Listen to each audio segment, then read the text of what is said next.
The ecological landscape of Sarasota Bay provides a treasure trove of natural capital.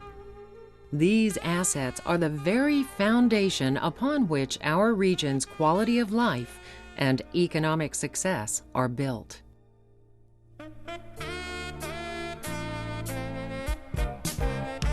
The waters of Sarasota Bay are home to a bountiful natural and cultural heritage that define our sense of place. A sense of place is the culture, heritage, and diversity of a region. It is finding inspiration in the past, creating meaning for the present, and planning for the future. Since 1989, the Sarasota Bay Estuary Program and its partners have had a vision of a Sarasota Bay with clear waters and abundant habitat, of people experiencing that abundance while soaking in its natural beauty, and a commitment through education to engage the community to become our partner in cultivating this vision of a healthy Sarasota Bay. The Sarasota Bay Estuary is not a classic estuarine system, but a coastal lagoonal system formed by a necklace of barrier islands to the west and the mainland of Manatee and Sarasota counties to the east. Sarasota Bay is a coastal lagoonal system that is formed by the barrier islands that you see in the background here in the mainland.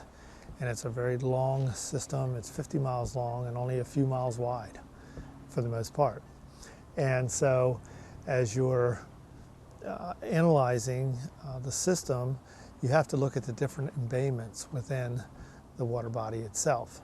So in the south, we start with Blackburn Bay, Little Sarasota Bay, Roberts Bay, the Big Pass area, the Main Bay segment, and then up here in the Anna Maria Sound area.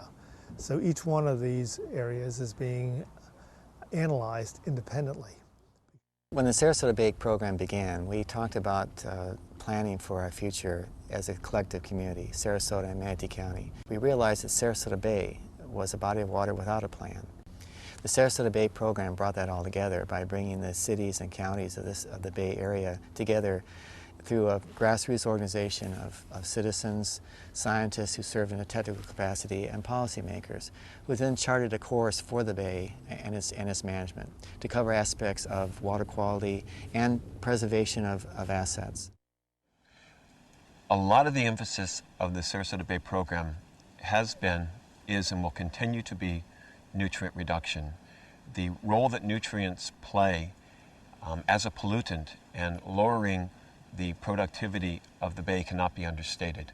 So the Bay program, through many different avenues, is attempting to reduce the amount of pollutant nutrients into the Bay so that the natural system can recover on its own. And that takes many forms and many shapes. One is habitat restoration, where we're restoring seagrass and mangrove shoreline. Another aspect is taking the septic tanks that presently line a lot of our creek systems and getting them off of line and putting the sewer into a central treatment plant. And more recently, we've concentrated on the individual's contribution of nutrients to the Bay system.